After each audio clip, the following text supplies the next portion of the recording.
하나님의 은혜가 삶 가운데 가득하시기를 축복합니다. 오늘 함께 보실 하나님의 말씀은 마가복음 1장 40절에서 45절 말씀입니다. 한 나병 환자가 예수께 와서 꿇어 엎드려 간구하여 이르되 원하시면 저를 깨끗하게 하실 수 있나이다. 예수께서 불쌍히 여기사 손을 내밀어 그에게 대시며 이르시되 내가 원하노니 깨끗함을 받으라 하시니 곧 나병이 그 사람에게서 떠나가고 깨끗하여진지라. 곧 보내시며 엄히 경고하사 이르시되 삼가 아무에게 아무 말도 하지 말고 가서 내 몸을 제사장에게 보이고 내가 깨끗하게 되었으니 모세가 명한 것을 드려 그들에게 입증하라 하셨더라.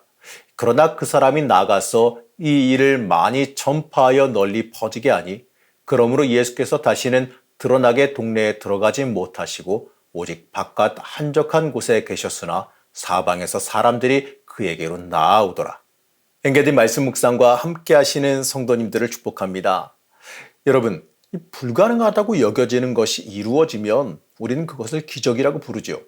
예수님 당시 그 시대에 불가능하다 생각했던 것 중에 나병 환자의 치유가 있습니다. 나병은 하나님의 징계를 받았다 여기기도 했기 때문에 사회적으로도 죽음을 선고받는 최악의 질병이었습니다. 이 질병에서 치유된다라고 하는 건요, 이 죄의 해결도 포함하고 있기 때문에 인간의 힘으로는 불가능하다라고 여겼지요. 예수님의 기적 이야기에 이러한 이 나병 환자 치유가 당연하게 포함되어져 있습니다. 일반적으로 이 복음서는 이 같은 이야기를 다루기도 해요. 오늘 말씀도 마태복음에 함께 등장합니다. 그런데 같은 이적이지만 이 저자의 기록 의도에 따라서 그 배열이 있는 위치가 서로 좀 달라요. 마태복음은 이 나병을 치유한 이야기를 예수님의 공생의 활동의 첫 번째 기적으로 기록했습니다. 하나님만 고칠 수 있다라고 생각되던 그 나병을 치료하시는 것을 보니 예수님이 하나님의 아들이 맞다라고 강조하는 겁니다. 그런데 오늘 읽은 마가복음은요, 이 이야기를 마가복음 2장에 등장하는 논쟁 이야기 바로 앞에 위치시킵니다. 이 이적 이야기 뒤에 등장하는 논쟁은요, 금식과 안식일의 논쟁, 안식일에 이 손 마른 사람을 고치는 것이 죄가 되느냐 아니냐의 논쟁입니다. 바로 안식일 또 율법에 관한 논쟁입니다. 마가복음은 이러한 논쟁 앞에 나병 환자를 치료한 이야기를 서론처럼 마치 배치해요. 44절을 보면 이렇게 말합니다. 이르시되 삼가 아무에게 아무 말도 하지 말고 가서 내 몸을 제사장에게 보이고 내가 깨끗하게 되었으니 모세가 명한 것을 드려 그들에게 입증하라 하셨더라. 이 깨끗함을 받은 나병 환자에게 율법에 정한 대로 정결함을 인정받으라 이렇게 말씀하시는 겁니다. 이 이야기를 통해서 예수님이 율법을 지키신다는 것을 강조하는 거죠. 예수님 율법을 깨트리려는 것이 아니라 율법을 완성하는 참된 구원자이시다라는 걸 강조하고 있는 겁니다. 맞습니다. 우리는 이 부분을 통해서 알 수 있는 것이 하나 있습니다. 예수님은요, 이 그리스도인의 삶이 이 세상에서 완전히 동떨어지는 걸 원하시지 않는다라는 거예요. 우리가 이 주어진 삶 속에 속하여서 주님의 이름을 온전히 높이며 살아가길 원한다는 겁니다. 이 세상 속에서 구별되어 이 그리스도의 빛을 발하기를 원하셨습니다. 우리는 이 삶을 통해 예수님의 이름이 높아지게 행동해야 됩니다. 또 다른 해석으로는요, 이 마가는 이 이적을 앞서 나오는 이적 이야기에 대한 이 클라이막스로 쓰려 했다는 해석이에요. 이 의미는요, 예수님의 신적 권위를 가장 강하게 보여주려 했다는 의미입니다. 랍비들에 의하면 이 문둥병 치료는 이 죽은 사람을 살리는 것만큼이나 어려운 일이었고 하나님만이 하실 수 있는 일이었습니다. 따라서 이 이적 이야기는요, 이 문둥병자를 고치는 예수님의 능력이 얼마나 커다란지, 그리고 이러한 능력을 가지신 그 예수님이 바로 하나님의 아들이심에 틀림이 없다라는 걸 보여주는 겁니다. 이 마가복음의 시작이 하나님의 아들 예수 그리스도의 복음이라고 말하면서 시작하는 것에 주목해야지요.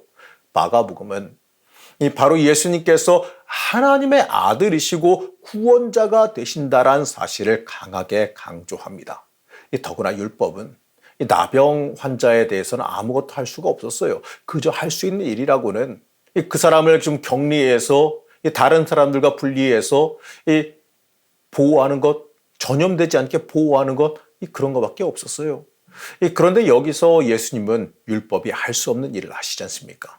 나병 환자를 고쳐 깨끗하게 하여서 다시 공동체로 돌려보냅니다. 더구나 문득병을 깨끗하게 하시는 일은요, 이 메시아 시대가 다가오는 것에 대한 징조, 메시아가 오시면 문득병자가 낫는다라고 했던 그 징조로 기대어진 일이었어요. 맞습니다. 이 주님께서는요, 우리를 온전하게 완벽하게 구원하실 분이 맞습니다. 그렇기 때문에 우리는 이 온전하게 주님께 순종하는 삶을 살아야 돼요.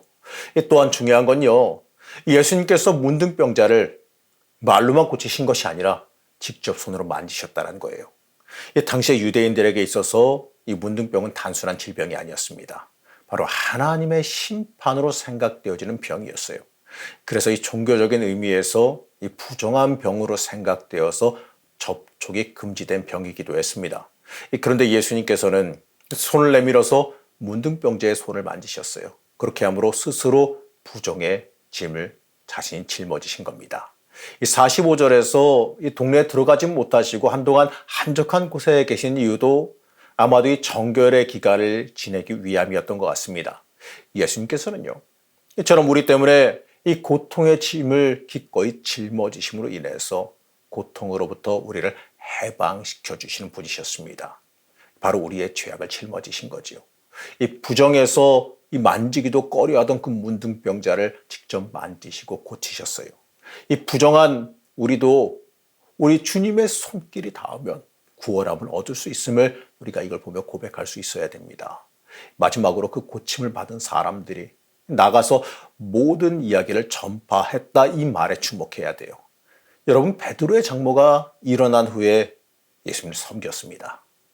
그렇게 기록했던 마가가 이 이정 이야기에서는요, 문둥병자가 깨끗함을 받은 후에 전파했다, 이렇게 말하지요.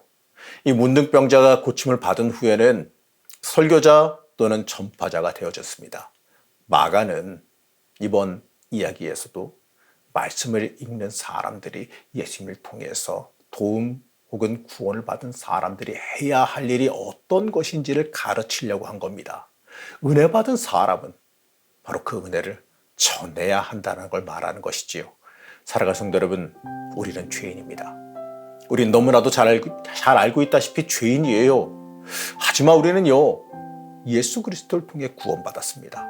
그렇기 때문에 우리는 구원의 감사함으로 인해 복음을 전할 수 있는 사람이 돼야 됩니다.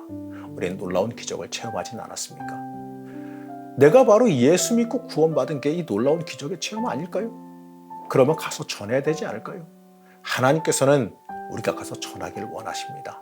가서 하나님의 복음을 전하는 살아있는 이 말씀의 증거자, 말씀의 증인이 되기를 원합니다. 여러분, 이 땅에서 하나님의 사람으로서 그 말씀의 증거자, 복음의 증인, 바로 하나님의 받은 복을 전하는 사람, 복을 보여주는 사람, 그 사람이 되시길 바랍니다. 하나님의 복음을 전하는 살아있는 말씀 증거자, 말씀의 증인이 되시기를 시간 간절히 축복합니다. 우리를 오늘도 붙잡아 주시며 인도하신 하나님, 우리가 세상 속에서 복음으로 바로 서길 원합니다. 고난 중에도 결국 건지시며 세우시는 그 은혜, 이 나병 환자도 치유하시는 그 놀라운 그 은혜를 경험하기를 원합니다. 우리의 삶을 돌아봐 주시고 우리의 삶에도 놀라운 은혜와 기적이 임하게 하여 주시옵소서. 은혜를 체험한 사람으로서 그 은혜를 전파하며 살아가길 원합니다. 내 삶의 모습을 통해 내 음성과 심령을 통해 주의 은혜를 전하는 주의 자녀들이 되게 하여 주시옵소서. 오늘도 우리를 온전히 붙잡아 주시기를 원하오며 거룩하신 예수님의 이름으로 간절히 기도드렸습니다. 아멘.